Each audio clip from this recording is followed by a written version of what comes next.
പത്തനംതിട്ട കോന്നിയിൽ 16-കാരിയെ ഹൈക്കോടതി അഭിഭാഷകൻ ബലാത്സംഗം ചെയ്ത കേസിൽ തുടക്കം മുതൽ അട്ടിമറി ശ്രമം നടന്നെന്ന് ഗുരുതരമായ കണ്ടെത്തൽ ആഭ്യന്തര വകുപ്പ് നടത്തിയിരിക്കുന്നു.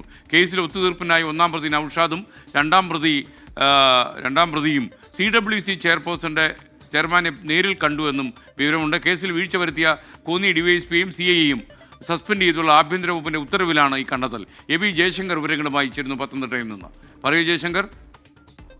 അതായത് SKN ഈ 16-കാരിയെ ഹൈക്കോടതി അഭിഭാഷകൻ ബലാത്സംഗം ചെയ്ത കേസിൽ തുടക്കം മുതൽ വലിയ അട്ടിമറികൾ നടന്നു എന്നാണ് ഇപ്പോൾ ഈ ആഭ്യന്തര വകുപ്പുമായി ബന്ധപ്പെട്ട ഈ സസ്പെൻഷൻ ഉത്തരവിൽ നിലവിൽ പറയുന്നത്. ഈ ഒന്നാം പ്രതി നൌഷാദും രണ്ടാം പ്രതിയും CWC ചെയർമാനെ നേരിട്ട് ഓഫീസിൽ പോയി കണ്ടു. ഒപ്പം തന്നെ ഈ കേസ് ഒത്തുതീർപ്പാക്കാനുള്ള ഇല്ലെങ്കിൽ സ്വാധീനിക്കാനുള്ള ഒരു ശ്രമം നടത്തിയെന്നാണ് ഇപ്പോൾ എന്തായാലും ആഭ്യന്തര വകുപ്പിന്റെ കണ്ടെത്തൽ.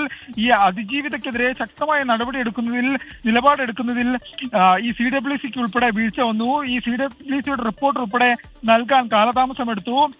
10 ദിവസത്തെ കാലതാമസം വരുത്തിയത് പ്രതികൾക്ക് ഗുണകരമായി. CWCയുടെ റിപ്പോർട്ട് നൽകാൻ കാലതാമസം വന്ന പ്രതികൾക്ക് ഗുരുതരമായി. ഒപ്പം തന്നെ ഈ കോന്നി ഡിവൈഎസ്പിയും ഒപ്പം തന്നെ നിലവിലെ കോന്നി SHOയും ഈ കേസന്വേഷണത്തിൽ ഗൗരവകരമായ വീഴ്ച വരുത്തിയെന്നും ഈ റിപ്പോർട്ടിൽ പറയുന്നുണ്ട്. എന്തായാലും ഒന്നാം പ്രതിയുടെയും ഭാര്യയുടെയും മൊബൈൽ ഫോൺ രേഖകൾ പരിശോധിച്ചതിന്റെ അടിസ്ഥാനത്തിലാണ് ഇത്തരത്തിൽ പുതിയ കണ്ടെത്തലുകളിലേക്ക് പുതിയ നിയമങ്ങളിലേക്ക് എന്തായാലും എത്തിയിരിക്കുന്നത്. ഈ കേസിന്റെ തുടക്കം മുതൽ ഡിവൈഎസ്പിക്കും നിലവിലെ കോന്നി SHOയ്ക്കും ഗുരുതരമായ വീഴ്ച സംഭവിച്ചെന്നും എന്തായാലും റിപ്പോർട്ടിൽ പറയുന്നുണ്ട്. എന്തായാലും നമ്മൾ ഈ CWC ഒക്കെ വിശ്വസിച്ചുകൊണ്ടാണ് ഇത്തരം കേസുകളും മറ്റു കാര്യങ്ങളും മുമ്പോട്ട് പോകുന്നത്. അതേ CWCയുമായി ബന്ധപ്പെട്ട CWCയുടെ ജില്ലാ ചെയർമാനെതിരെ തന്നെയാണ് ഈ ആഭ്യന്തര വകുപ്പിന്റെ റിപ്പോർട്ടിൽ ഇത്തരത്തിലൊരു പരാമർശമുള്ളത്. CWC ചെയർമാൻ തന്നെ സ്വാധീനിക്കാൻ ഈ കേസ് ഒത്തുതീർപ്പാക്കാൻ ഹൈക്കോടതി അഭിഭാഷകനായ നൌഷാദ് ശ്രമിച്ചു എന്ന തരത്തിലാണ് ഇപ്പോൾ എന്തായാലും ഈ റിപ്പോർട്ടിൽ പറയുന്നത്. ഇതിന്മേൽ കൂടുതൽ നടപടികൾ ഉണ്ടാകുമോ എന്നുള്ള കാര്യം ഇനിയും അറിയേണ്ടതുണ്ട്. ഒപ്പം തന്നെ ഈ CWC ചെയർമാനെ നമ്മൾ ബന്ധപ്പെട്ടെങ്കിലും അദ്ദേഹം നിലവിലൊരു പ്രതികരണത്തിന് തയ്യാറല്ല എന്ന തരത്തിലുള്ള മറുപടിയാണ് നൽകിയത്. എന്തായാലും